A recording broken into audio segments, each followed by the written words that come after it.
Moi, je pense que le théâtre symbolique peut, euh, peut nous amener aussi à retrouver un petit peu les vraies images et non pas ce qu'on voit. C'est la raison pour laquelle c'est des noms exceptionnels que ces personnages ont. Mais grâce au symbole, alors ce drame peut nous insuffler le secret des images. Voilà. Le secret des images, il y a quelque chose de mystérieux qui se révèle. Non pas seulement une scène, mais dans le symbole, puisque nous sommes dans le symbole, alors il y a quelque chose qu'il faut se défaire pour découvrir la sagesse. Il y a la vie de tous les jours, soit, mais il y a ce que cache tous les jours. Un peu comme notre volonté, et derrière cette volonté, comme chez Freud aussi, peut-être il y a un désir, mais il y a aussi un abscess, quelque chose qui est caché dans un subconscient. Alors, oui, il y a quelque chose qui est caché, il y a une image, mais le théâtre n'est pas seulement un divertissement d'images et de personnages. Il y a aussi un dévoilement de quelque chose qui se dévoile, non pas à l'extérieur de nous, mais à l'intérieur de nous. Et je pense que cette pièce de théâtre, enfin j'en suis certain, je ne vais pas être quand même arrogant, mais on peut dire que cette pièce de théâtre peut insuffler en nous réellement le secret métaphysique du monde. Si on la voit, si on la revoit, si on l'étudie, si on analyse, mais même si on la voit une seule fois, alors elle laissera une trace parce que la science de la vérité, elle se trouve en nous. Dieu a insufflé en l'homme son image. L'image de Dieu se trouve à l'intérieur de l'homme. Il faut juste qu'il la réveille, qu'il la nettoie de la poussière. Ces images de cette pièce peuvent nous nettoyer, peuvent être une thérapeutique de l'âme. Voilà. S'il y a d'autres questions.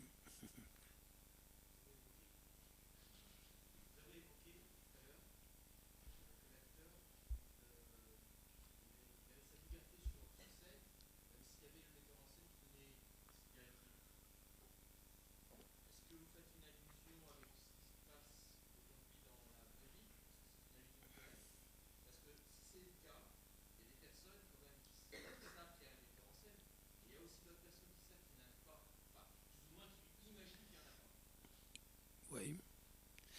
En fait, si vous posez la question à quoi je fais allusion, c'est l'idée du Ramchal, un peu comme chez Maïmonide aussi, mais différemment, qu'il y a en même temps une liberté et aussi un déterminisme. Un déterminisme non pas dans tous mes actes, mais dans ma destinée, dans mon plan de la vie. Donc, il y a un metteur en scène, mais il y a aussi une liberté. Regardez, quelqu'un qui joue, alors, si il joue quelque chose, il joue un rôle, vous allez dire que ce n'est pas lui-même, il joue un rôle qu'on lui a donné, il a pris par cœur. Mais au fait, c'est lui-même qui joue.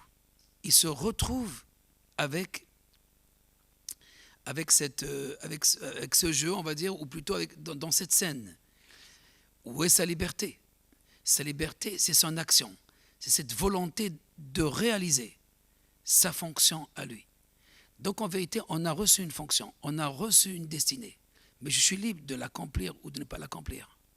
Quand je la joue dans le but qui est un but commun, un but qui est unificateur, à savoir universel. Je joue ce rôle de la révélation de l'unité, donc de la révélation de Dieu. Donc dans ce cas-là, j'ai opté pour la première option de la liberté. À Kol Bidei Shamaim, tout est du ciel. Mais la liberté n'est pas dans la destinée. Mais est-ce que je vais accomplir, est-ce que jouer mon vrai rôle? Ou bien la ruse, je vais me tromper. Je vais être corrompu. Donc, il y a, d'après le Ramchal, dans sa philosophie, il y a une liberté pour l'homme. Mais en même temps, celui qui lit sa sagesse, l'homme a reçu donc une fonction, une destinée, et tout est là, Dieu connaît tout, il conçoit tout. Alors, qu'est-ce que je fais? Je suis une poupée. Et à quoi je sers? Ça sert de te révéler. Mais pour te révéler, il y a un but. Et ce but, c'est pas toi. Ce but, c'est lui. Donc c'est le metteur en scène.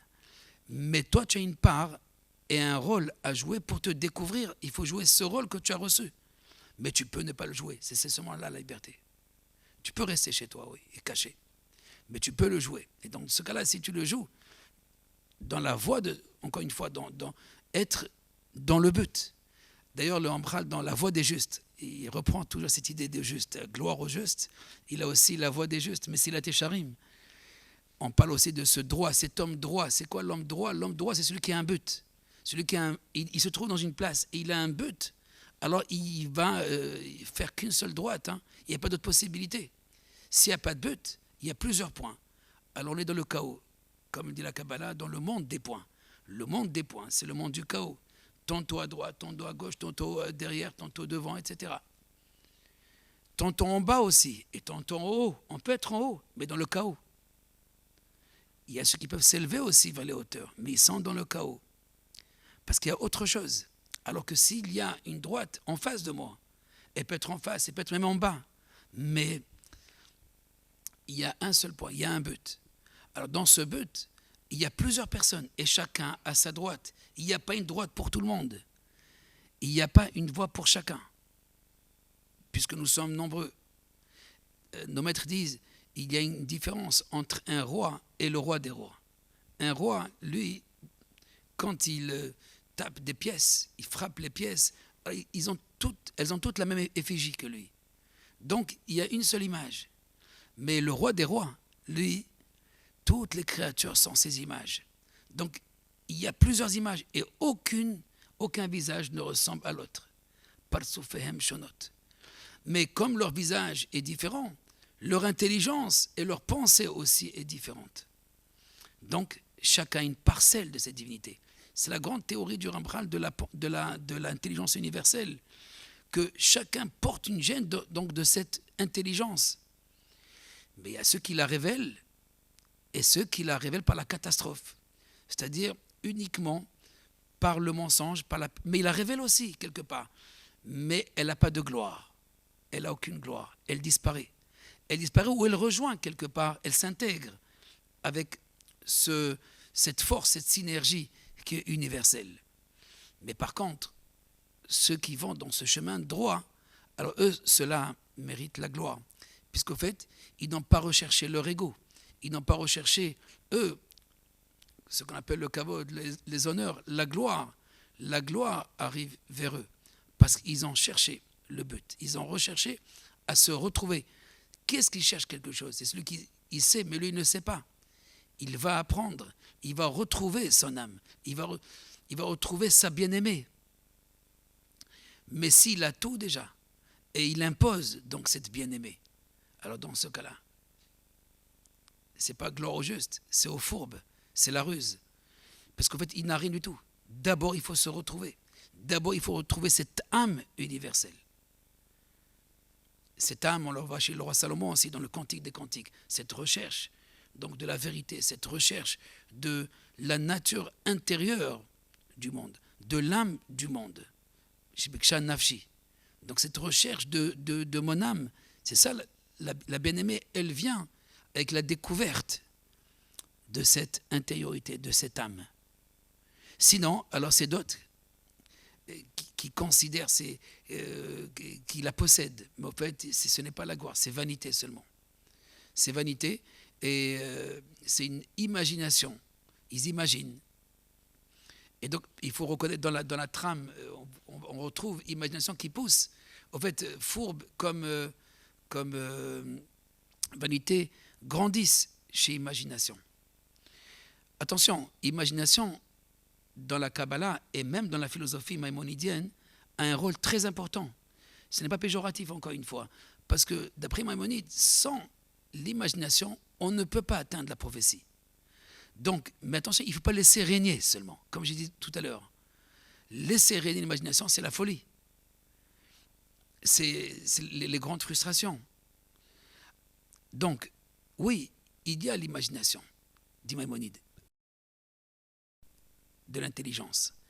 Celui qui n'a pas d'imagination ne peut pas inventer, ne peut pas extirper du néant, rien du tout.